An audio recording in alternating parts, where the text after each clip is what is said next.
que j'adresse. Merci beaucoup.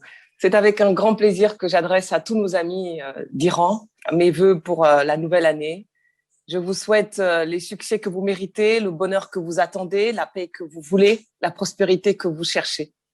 Permettez-moi cependant d'exprimer ma plus profonde tristesse pour ceux qui, effectivement, ont perdu la vie cette année sur le front des manifestations dans les rues de Téhéran et d'ailleurs, mais également dans les prisons d'Iran. Que leur sacrifice ne soit pas vain. Malheureusement, pour ce nouvel an, au lieu d'une belle fête, les Iraniens n'auront rien de plus qu'un repas acheté à prix d'or et la misère pour horizon. 42 ans après la révolution, la situation est catastrophique. Il est trop facile d'accuser les sanctions occidentales. C'est un problème de compétence d'un régime incapable de protéger son peuple. Les autorités iraniennes n'ont même pas été en mesure d'obtenir les vaccins, les doses de vaccins promis pour Nowruz. Qu'est-ce que le reste du monde a à voir avec cet immense échec? Donc, mon espoir, c'est que dans cette nouvelle année, les souffrances du peuple iranien cessent, que l'inflation cesse d'augmenter, que les Iraniens cessent de payer le prix des échecs de leurs dirigeants. J'espère enfin que les choses changent.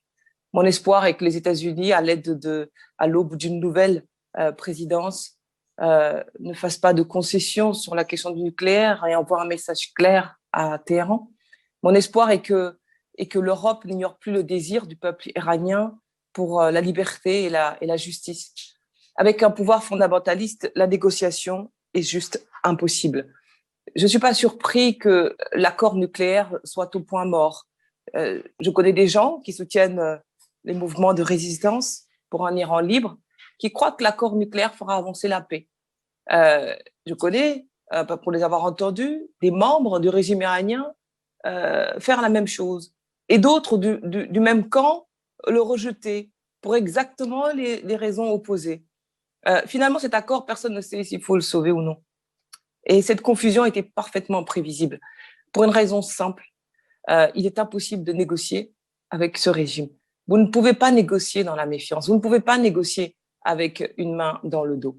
Et à l'heure où les médiations se multiplient pour trouver une solution à la situation actuelle, il faut penser à une alternative qui soit démocratique, et c'est pour ça que je vous soutiens. L'OMPI a identifié la menace avant tout le monde. Ses membres l'ont payé lourdement. Ils n'ont cessé d'affirmer que l'islam est parfaitement compatible avec liberté et démocratie, avec l'égalité des sexes, dans le respect des autres religions. Elle place les femmes au cœur de son action parce qu'elle sait ce que l'Iran doit aux femmes et que l'Iran ne serait pas cette grande civilisation sans les femmes. Actrices du changement, martyrs de la cause, elles tiennent les bastions de la contestation depuis des mois, payant de leur vie ou de leur liberté cette mobilisation.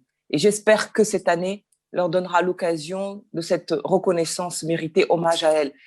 Mon espoir, c'est aussi la jeunesse d'Iran, qui constitue les 2/3 de la population. Les 2/3 des Iraniens ont moins de 40 ans. Ils n'ont même pas connu la révolution. Mais cette jeunesse, malgré l'immense richesse du pays, dont elle ne bénéficie pas, est fatiguée. Cette jeunesse traquée par les milices a soif de liberté. Et c'est cette jeunesse qui est l'avenir de l'Iran. Elle doit aussi pouvoir compter sur notre solidarité. Donc j'espère que le monde ouvrira les yeux dans cette année qui arrive sur les violations en cours des droits de l'homme en Iran. Mon espoir, c'est que l'Iran devienne une république fondée sur les élections libres et équitables, la séparation de l'Église et de l'État, l'égalité des sexes, pas de discrimination pour les minorités ethniques ou religieuses. Et pour finir, j'adresse un salut chaleureux à celles qui nous accueillent, mes encouragements les plus sincères à Madame Rajavi. Sa force et son audace ne cessent de nous étonner. Elles sont et seront toujours une source d'inspiration formidable pour les femmes et, si vous me le permettez, pour tous les hommes aussi. Merci beaucoup.